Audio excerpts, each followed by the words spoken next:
Well, hello, and welcome to the 7 States USDA Funding Programs webinar. I'm Steve Noy, Vice President of Sustainability and Energy Resilience for 7 States Power Corporation. And we're excited to host this webinar and share with you some important information regarding some of USDA's program opportunities that are specifically relevant to local power companies, and also an update of TVA's efforts related to grants and how they can be of assistance to you. We'd like to thank our sponsors for joining us. We're honored to have Andy Burke, the administrator of USDA's Rural Utilities Service, Claire Sarakowski, Senior Energy Consultant in the Office of Undersecretary for Rural Development, and Cindy Herron, Vice President, Federal Project Management Office for TVA. Like any other webinar, please mute your microphones. If you have any questions during the presentation, please enter them in the chat box and we'll have time for questions at the end of the presentations. Director Burke and Claire will be going over some of the programs and opportunities they have for utilities, and Cindy will be discussing TVA's efforts related to grant opportunities. Now, I'd like to turn the presentation over to Administrator Burke. Hey, thanks so much, Steve. Really appreciate it, and it's great to have the opportunity to chat with everybody. I'm from Chattanooga, and for those who don't know, and one of the things that always bothers me is when I show up someplace and people say, "Oh, you're from Washington D.C.," and I'm always like, "No, wait, everybody. Nope, I'm from Tennessee. Just make sure y'all get that right." But unfortunately, I've only slept in my bed at home for maybe 2 or 3 nights in 2023. So I hope to rectify this soon. So in the meantime, the closest that I'm going to get is this webinar for 7 states, and appreciate y'all giving me this opportunity. So if we can go to the first slide here, Austin. This is so critical for us to be chatting with you, and it's so apt because when I think about what we're doing with the Inflation Act, I really harken back to the beginning of our agency, which back then was called the Rural Electrification Administration, and the founding of Tennessee Valley Authority, which happened in 1935 and 1936. Those 2 events were seminal because they were effectively President Franklin Roosevelt saying, we're going to make sure that people largely in the South, also in the Midwest, but largely in the South, have a higher quality of life and more economic development by providing them with electricity. And we're back again at this seminal moment because President Biden is making this same kind of investment really in a couple places. One is high-speed internet, but what we're here to talk about today is clean energy. And we know that that when we pollute our air and we pollute our waters, that really causes lower quality of life and hurts economic development. Certainly, where I'm from, Chattanooga, has seen that.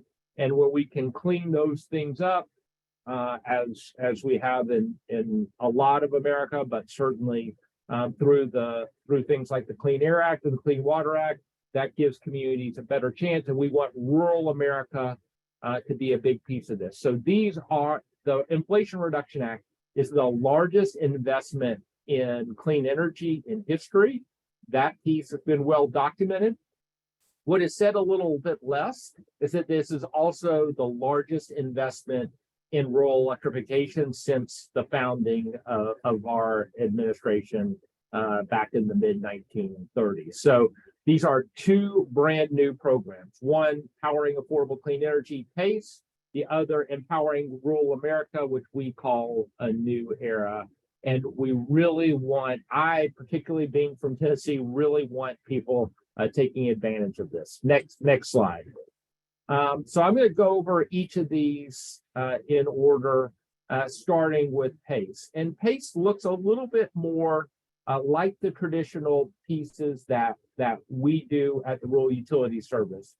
In large part, we are a financial entity. We give out loans to people, they pay us back. PACE is organized in much of the same way. You take out a loan from us and then you pay us back, but it's got a couple of huge differences with our normal. Number one is these loans are only for clean energy projects: wind, solar, hydro, biomass, and geothermal, and the storage opportunities that go alongside it.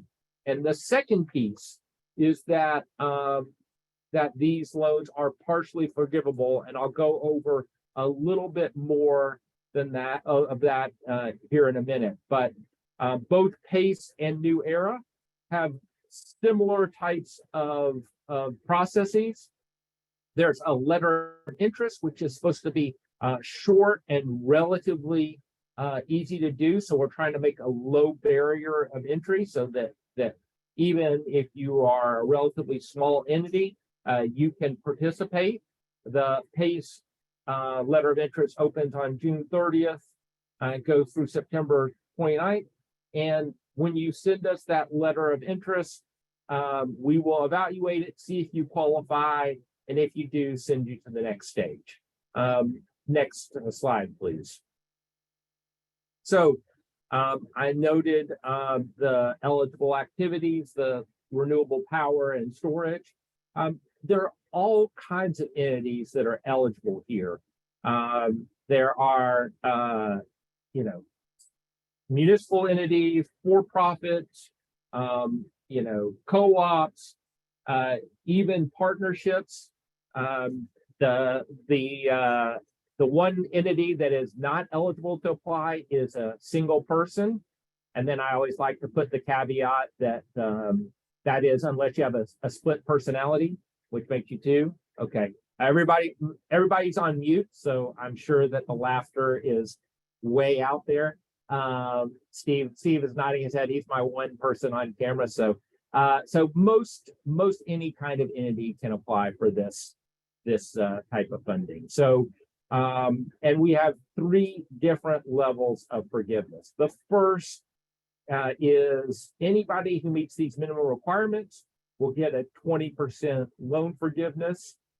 Most of rural America falls into category 2, which is if at least half of your community or more is an energy community or a distressed or disadvantaged community, you can get up to 40% loan forgiveness.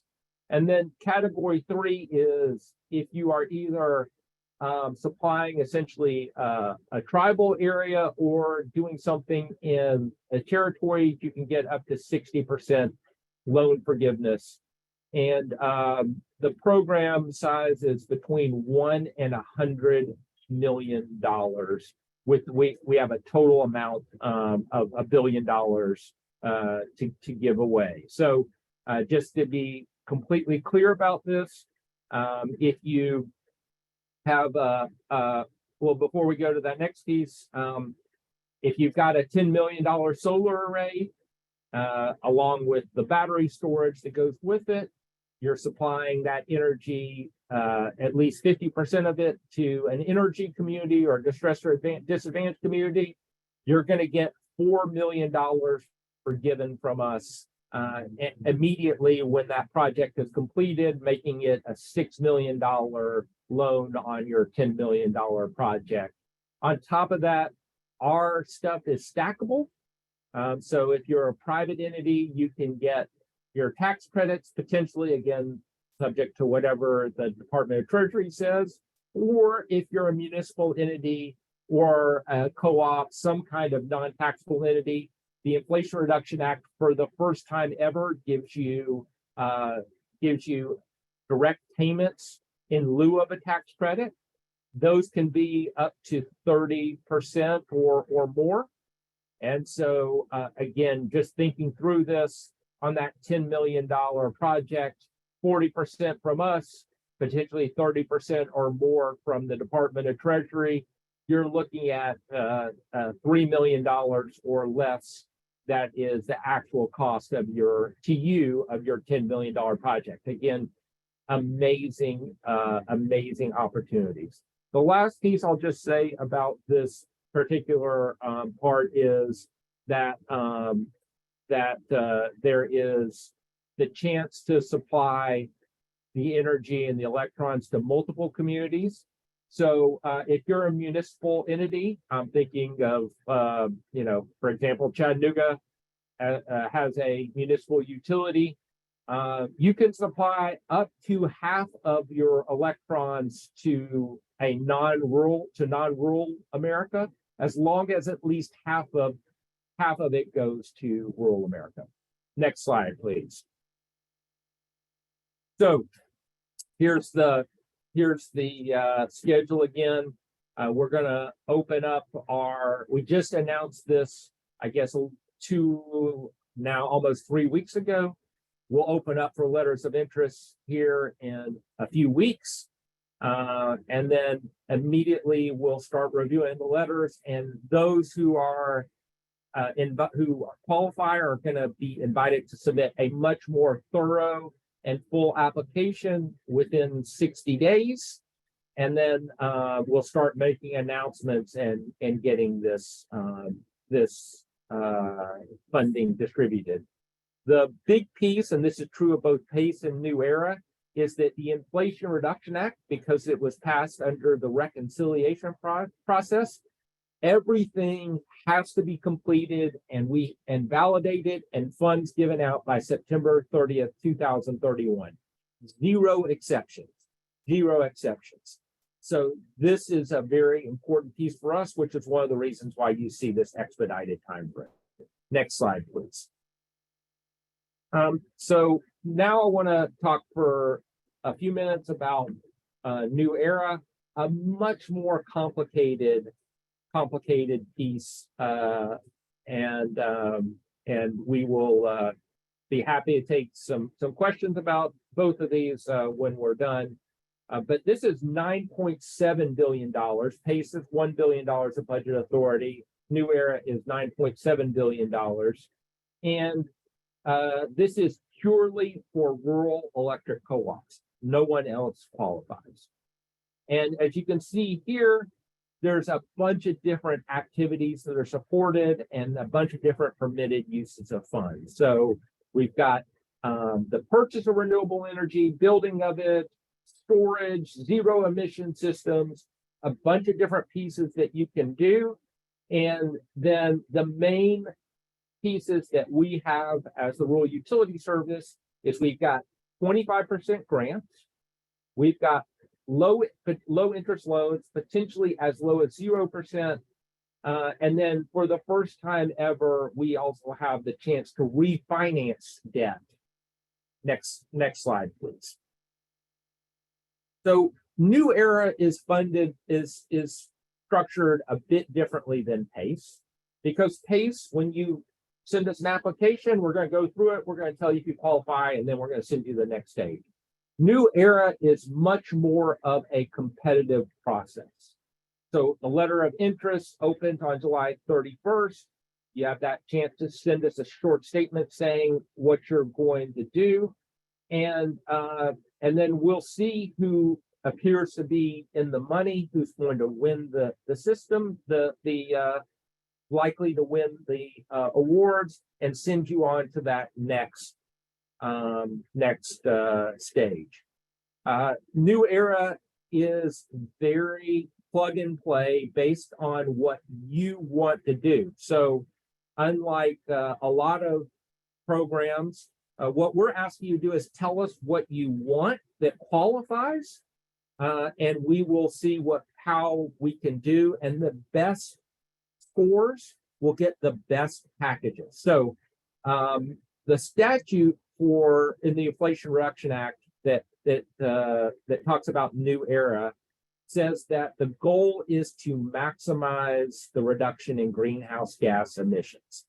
So those entities that are able to reduce their greenhouse gas emissions the most and bump up the other side of the equation will get the highest score, and then the best pieces of those grants and refinancing and low interest rate loans. So next piece, please. Next slide. So here's how the scoring works. As you can see, the greatest piece of the scoring of the 60 points is going to go to the annual tons of CO2 that is reduced. That's up to 30 points. But we know also if you're a rural electric co-op that currently doesn't generate yourself, you're not going to be able to reduce your CO2. On top of that, for those that are already reducing, we want to give additional points when you are raising up the amount of production as well. So you can see here other types of scoring as well. Annual tons of CO2 avoided, percentage increase in renewable or zero emission energy, and percentage decrease in carbon intensity. All of those are 10%. And you are competing against applicants in the same total utility plant size. So if you'll go to the next slide, please, for just a minute, and we'll come back one here in just a minute. We have three categories. We have the largest category, which is you have a total utility plant value over 500 million. Then we have what I would call a medium category, 200 to 500 million. And finally, the smallest category, which is up to 200 million. And then this is very unusual for us or for really any types of federal programs. But this is in large part for the TVA community and areas like it. And that is, we wanted to make sure that that distribution co-ops, for example, that may not have a G&T electric co-op, that they could get higher scores. One way that they can choose to do that is by aggregating their proposals into one particular entity. I think we're going to be talking about that a little later here. And that allows you to really get the maximum amount of benefit. Now, ultimately, when we do those awards, you are going to have an individual piece that you will need to be responsible for, but for the purposes of the application, you can combine with other rural electric co-ops to put in one application. Can we move back one slide, please, Austin? So again, there are a bunch of different considerations on top of that. We want to make sure that people are paying less on their electric bills. So consumer benefits are always going to be part of what we're looking at, and as well as cost per unit of greenhouse gas reduction. In other words, if you're reducing your greenhouse gas emissions by 1 ton, and it costs you 10 million, and somebody else is reducing it by 1 ton and it costs them 100 million, we obviously want to fund the one that costs less, and so that is a piece of the puzzle. And then the final one is that we want to make sure that we can compare people accurately, and so we have we looked for a lot of different ways that we could do that, and ultimately decided that the easiest way for the applicants was for us to start what we call the Achievable Reduction Tool. And again, everything in Washington, D.C. is a acronym. So of course, that has to be ART, and the art of the possible. So you can use the Achievable Reduction Tool, which is essentially just a spreadsheet, and you put in what your current state is. Here's what we generate today. Here's what categories it's in. That gives you a current state, and then an end state. Here's where we expect to be after we've completed all of these different actions that are in our proposal. And the difference between those two is what we use to generate your score. If you'll go forward here, please, Austin, go for one more. So So if you look at this, you'll see our schedule. Again, a very compressed schedule where we are having people apply. We have that letter of interest that start on July 31st and go through August the 31st. We review, rank, and score them, and then invite people to submit the full application.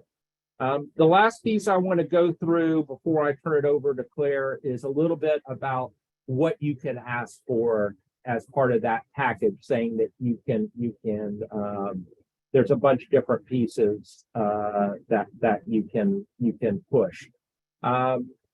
It's obviously, if you are building that solar array, let's call it $100 million, you're going to build a $100 million solar array. We have 25% grants.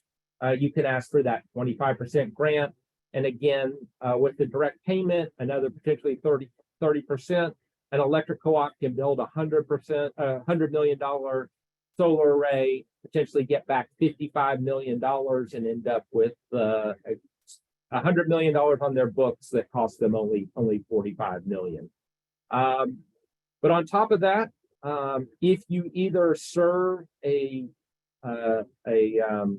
distressed or disadvantaged community, or really importantly, you're refinancing, you have a stranded asset, then we can offer you 0% loans. This is an amazing opportunity. If you have a stranded asset, you close some kind of fossil unit in the past, or you're going to close a new fossil unit as a result of this. If you owe us money, if you owe somebody else money, you can ask for us to refinance that at 0%. In 2023, knowing what interest rates are, that's an amazing opportunity. On top of that, if you do those, you can ask for us to finance the new thing that you're building to take its place. So I'm closing some kind of fossil unit. I'm going to build a solar array to take its place. You can ask for us to refinance that stranded asset fossil unit at 0%, and also to build that new solar array at 0% and still get up to that 25% grant. Again, huge opportunities for us. So that gives you a little bit of an overview as we kind of head towards the end. I'm going to turn it over to Claire Sorosky. Claire is a superstar of the energy world. She's kind of been in every different piece of it, but importantly came to us from the White House, where she was doing energy work and has been a huge advocate for communities for much of her career. And she's now the senior counselor for energy and rural development, and is really here to help us make sure that we get these funds out in the best possible way. And Claire, I'm going to turn this over to you. Awesome. Thank you for that very kind introduction, Andy, and for your great presentation. Hopefully, I think when we do these, sometimes when we talk about it, there's like so much information that your eyes can start to gloss over. But I think, when we really then dig in and have extended conversations with folks, there's usually a wow moment where people are like, oh, wow, I could do that. And I could do this. So I'm if you could put up the next slide, we've got a couple of, this kind of goes in or the separate slide that has the two side by sides. We've got a lot of resources here for you folks. This is online. Okay, so I just want us all to take a step back for a second. Think about these two programs that Andy just laid out for us, and think about kind of your needs and what you might be looking for, and which of these two programs might make the most sense for you. And so, when you're thinking about kind of just you've got a lot of folks I know on this call have kind of you get your energy from TVA, but you might be able to generate up to 5% of your own energy. Say all you're looking for is to do some, smaller scale renewable energy project. And that's really what you're looking for. And you're looking for funding to do that. The PACE program is probably where to go. If you're just looking to build a little bit of new renewable energy that can, support your community, the PACE program, again, as Andy said, is a forgivable loan program. We can provide loan forgiveness. You can see here funding and financing, at different amounts for different kinds of communities. And the definitions for these different communities are in the funding announcement, but 20% for everybody. So right there, hopefully you have a wow moment, because like Andy said, you are also eligible to receive the direct pay, likely to be able to receive the direct pay provision funding in this Inflation Reduction Act. And that's going to be, up to 30% off the cost of your project. So here you can get a 20% off your, total loan for the project. In addition, 30% getting paid through direct pay. So right there, you've got maybe half off your clean energy project. So hopefully that's a wow moment for everybody. So even if your community doesn't necessarily qualify as distressed or disadvantaged, although many, the definition you'll see it in there is quite generous. We look at Justice 40 communities. We look at our definition of using the Distressed Community Index. So, you could also be eligible for 40%. And so just take a look at at the funding announcement and that definition of distressed and disadvantaged, see if you kind of meet that mark. And the other thing I'm going to post here in the chat is we have we've been doing a series of webinars for folks to, acclimate everybody to these programs.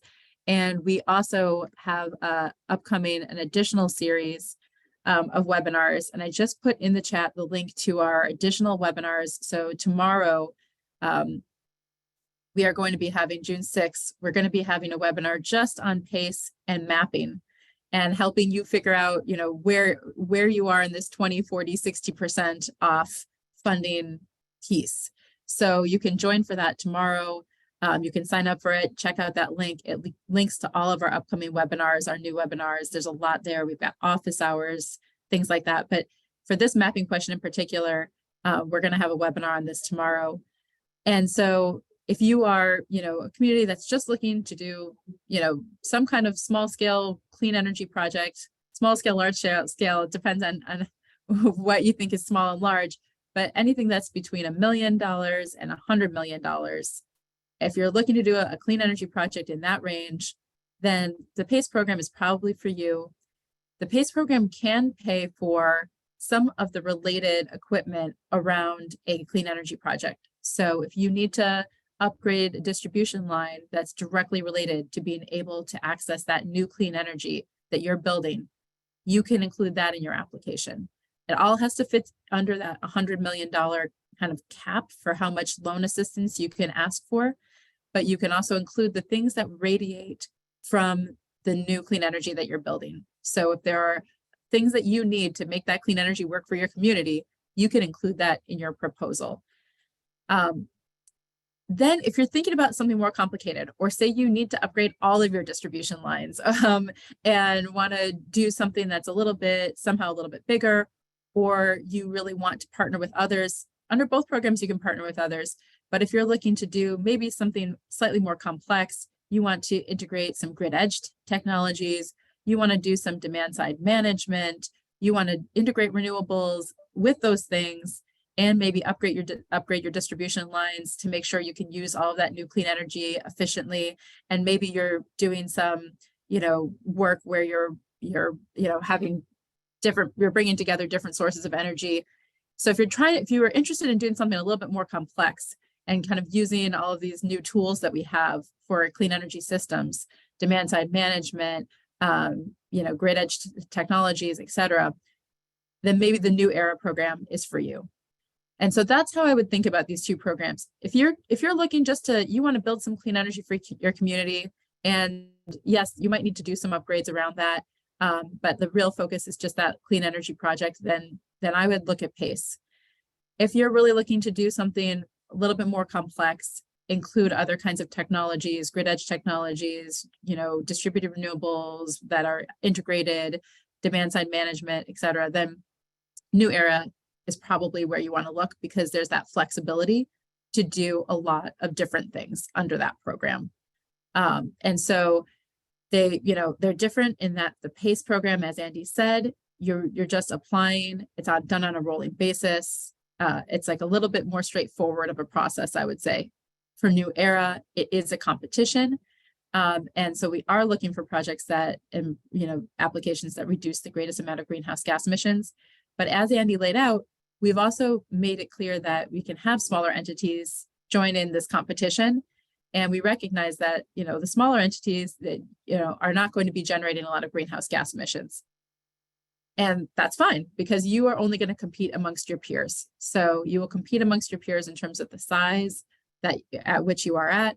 And therefore, if you don't currently generate a lot of greenhouse gas emissions, the chances are your peers don't either.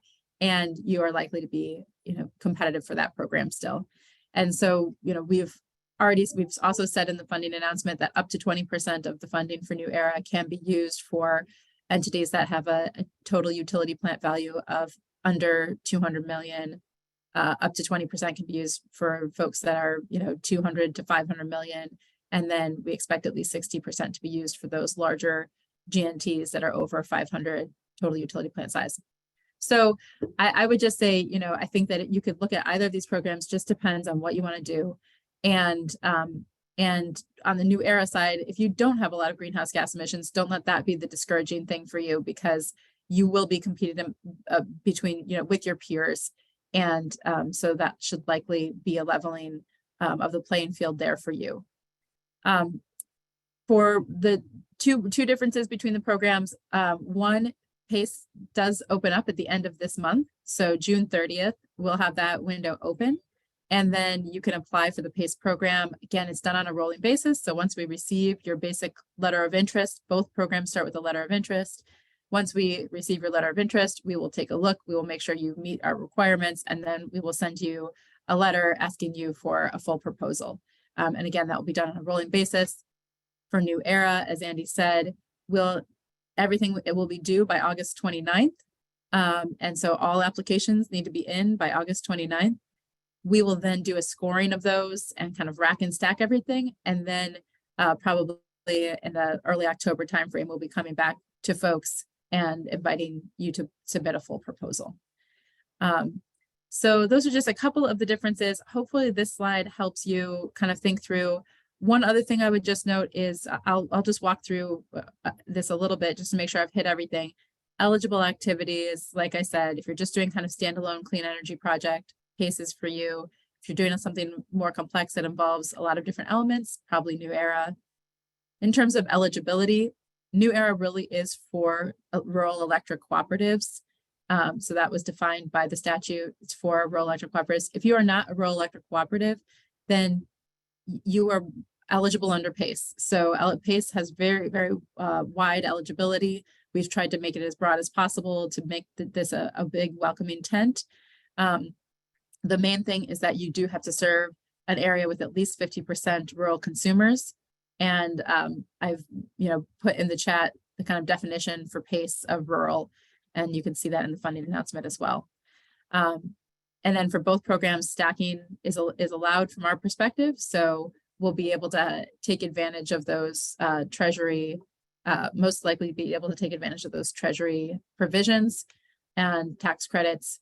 And we're hoping that final guidance comes out later this week, early next week, sometime very soon, so that can be clear for everybody. So I'll stop there. Andy, anything you want to add on how I've described these two programs? No, I think it's great. I think there were a couple of questions in the chat that I thought we could go on and knock out, and they might be easier to the couple of questions that I saw might be a little easier to ask. One was about SMRs, and the other is about, which I think you talked about with the with at least half of the energy has to go. So to Jared and Claire, you can add to this. It's not about you as an entity. The question is, if you're a municipal with more than 20,000 people, would you qualify for PACE? And the answer is at least half of those electrons have to go to the to customers that are not in your service area, that are in rural America. Claire, anything else you want to add to that? Yeah, I would just to be clear, yeah, like Andy said, so basically it's about who you're serving. So if you just need to be serving under the PACE program, you just need to be serving at least 50% rural. So that means communities with 20,000 population or less. So you could be serving, 50% more than that. And if you're a municipality that has a population of more than 20,000, that could be fine too, as long as you're partnering and you're going to be servicing at least 50% areas that have 20,000 folks or less. Like through a PPA, you can sell half of that energy to rural America. Okay, and then you want to take SMRs? Yeah, SMRs. So I don't see the question here, but I think that basically for the PACE program, there's 5 types of technologies that are allowed. It must be by statute wind, solar, geothermal, hydropower, or biomass. Those are your options under PACE. For New Era, SMRs are absolutely allowed. Nuclear is absolutely allowed. The one thing we would say there is you just had to show us that you can get it done by September 30th, 2031. And we would absolutely welcome any project that any SMR project, again, with the caveat that we need to have a good sense of certainty that you can get it done by then. Because as Andy said, by statute, we can't disperse any funds beyond September 30th, 2031, no exceptions. So we just need to have good confidence that you can get it done before then. And then maybe what I'll do now is I'm happy to just go through the chat while I turn it over and respond in the chat to folks, and hopefully we'll get all of those answered. But unless folks have unless Andy, you want to cover anything else, I might turn it over to Cindy now, and we'll keep the program going. And again, I'll answer things in the chat, and if there's time at the end, also happen to open it back up for Q&A. But it's now my pleasure to hand things over to Cindy Heron from TVA. And so over to you, Cindy. Okay, well, good morning, everyone. I'm certainly pleased to be on this call today. As they mentioned earlier, I am leading TVA's newly created organization called Federal Funding Project Management Office. This opportunity for TVA and for the Valley to compete for this federal funding is a new chapter for us and for many of you. You've heard them already talk about how this is once in a generation. I mean, Andy talked about how it's more than what, even when we started, he equated it to when we actually kicked off electrifying rural America. And this opportunity is massive and it is great, but it does take a lot of work. It's not easy, but we want to be sure that local power companies are aware of these opportunities and that you're working to take advantage of this. Claire described ways that you can basically take a project and then I think of it as buying it down. So we encourage all of you to really look at this and take advantage of what you can.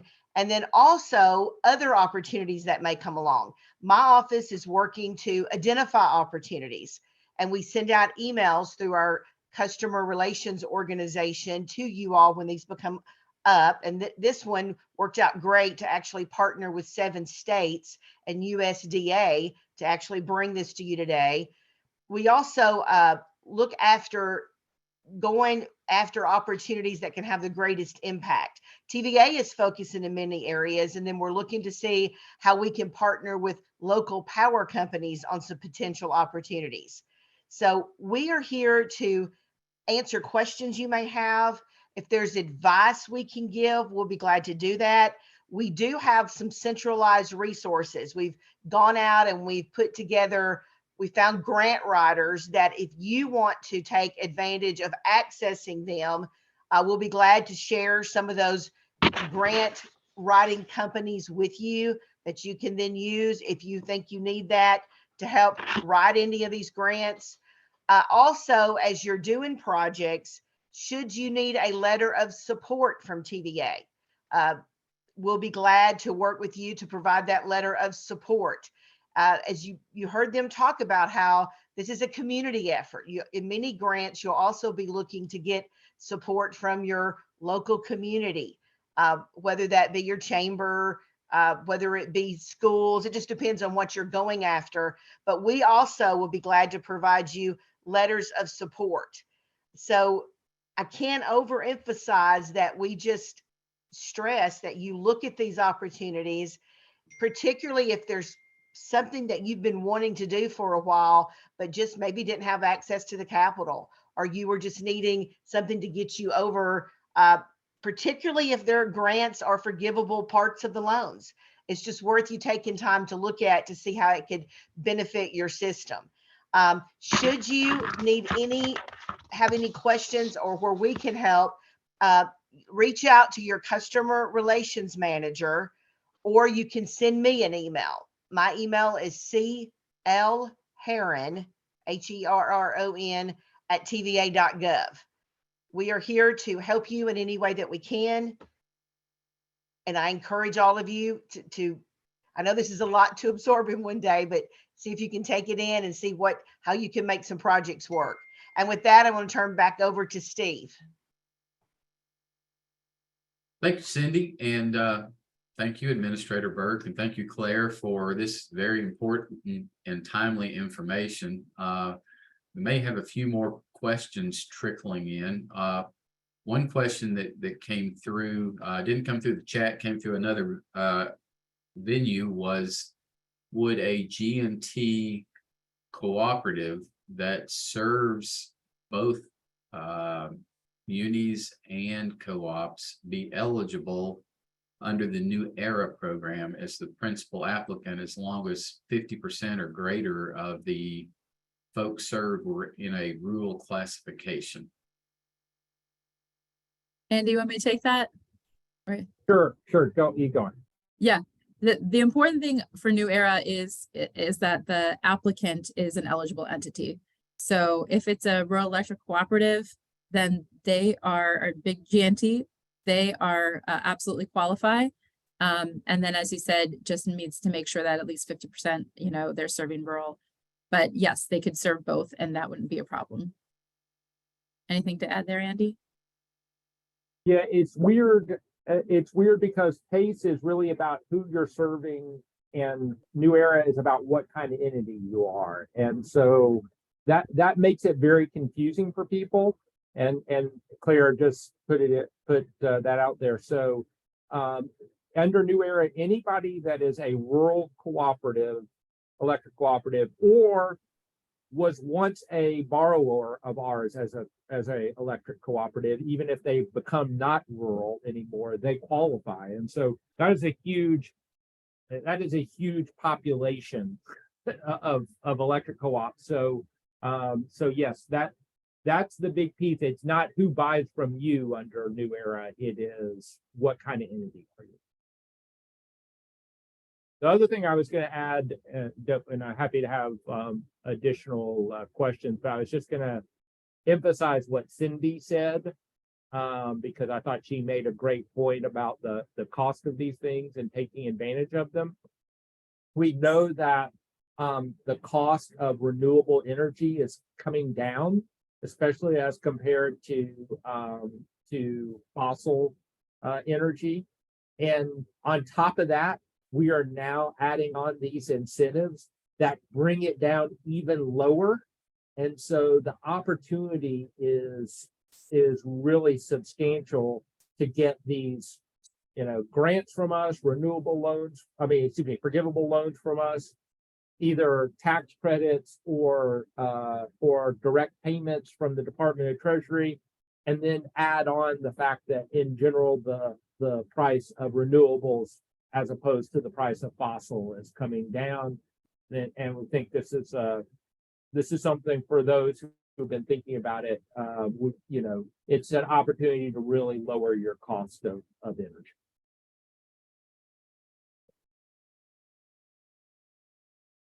And again, we welcome, as Cindy laid out, to, different kinds of partnerships, folks coming together in different ways to apply for these programs. I guess there's let's see, for question in the chat for PACE, are there any restrictions on what eligible entities can do with the clean energy? Can the clean energy be used in a community solar project? Can it be used for okay, so actually, I'm really glad. I actually was just messaging somebody, Bree, about this, that I didn't emphasize when we were comparing the two programs, that PACE does have to be for resale. And that could be confusing for folks, because if you're a municipality or rural electric co-op, that counts when you're selling the power to your members. You don't maybe often think of it as resale, but that counts as resale. What PACE can't do is it can't be, a private entity building energy for its own private use. So it has to be energy that's being built for, use by a municipality, by a co-op, by a community, by a university. So it has to be built and then sold to those entities. So PACE has to be for resale. Community solar has a lot of different definitions. So we try not to say a blanket, yes, all community solar can be covered under the PACE program, because there's a lot of different structures for it. And what we did try to do, though, is make PACE quite flexible. For both programs, we've tried to create a lot of flexibility in these programs, but PACE doesn't require, for example, you don't have to have a traditional PPA necessarily with one off-taker. You could have, or with a community, you could have some different structures so that different models of community solar might work. The main thing that we need to be able to see, though, is that there's a very high likelihood that you can pay us back, because again, it is a loan.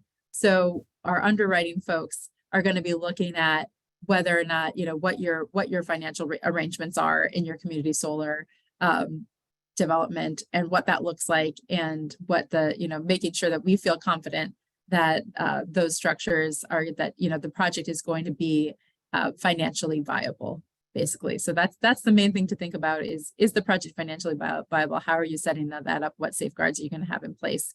And so some community solar is eligible, certainly under PACE, but we need to kind of see how you're structuring things. Annie, anything to add there? No, I was just thinking to myself that that's the deal, is we're going to make the loan cost very low, but you do have to pay us back. That's the one caveat to it. And I would say, PACE and New Era also are slightly different in that for the interest rate that we'll be using.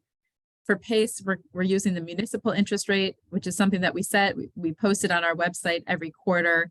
I'll dig it out at our website and post it in the chat so you can see what those municipal rates look like.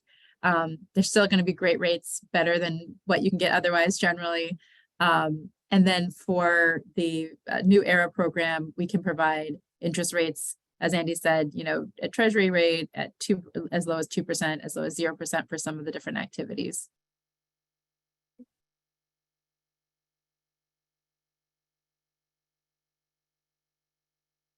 I'm not Anything else, seeing, Steve? sir. I was just asking if there was anything else that you had gotten, any other questions. I'm not seeing any other questions come in. I think one of the keys, though, is the deadlines are approaching. So folks interested in the PACE program need to get a letter of intent in by June 30th. And then you guys can assess that and evaluate that. And they'll get feedback pretty quickly about, do they move to the next step? And so yeah, it opens on June the 30th. And it goes for a few months, but because the one thing I'll say that is absolutely right about what you're saying is, because it is it is a rolling application process, and we have $1 billion of budget authority. I would go with the general proposition that the earlier is better, because when we run out of our $1 billion, then we run out of our $1 billion, no matter how good your application is. And so I would just remind everybody, all my neighbors in the 7 states about that. And I'm going to post again the upcoming webinars, particularly if you're interested in one program or the other, or if you really still don't know those webinars, our office hours, come talk to us. We can help talk it through. But if you do know which one you want, there's specific webinars coming up for each of them that should be helpful as you think through. So I'm just going to post that again in the chat, is the upcoming webinars. And let me also encourage anybody that's interested, touch bases with Cindy. TVA is always a great help in these projects, and I'm sure it would be helpful for them to know who all is applying for these grants. Yeah. Well, thanks to y'all for letting us have a few minutes again. We really I have a home crowd. I love every state equally, but I have a home interest in the 7 states group, and so please make sure that y'all take a good look at this. Thanks for letting us chat with people about it, Steve. Thank you. And as we close out this hour, I would again like to thank Administrator Burke, Claire, and Cindy. I'd also like to extend a special thank you to Bree Nicely from Appalachian Voices, who brought this opportunity to our attention and helped coordinate the webinar. And we especially appreciate all the LPC representatives that have joined us today. So this concludes the webinar, and we hope everyone has a fantastic day, and thank you for participating. Thank you very much.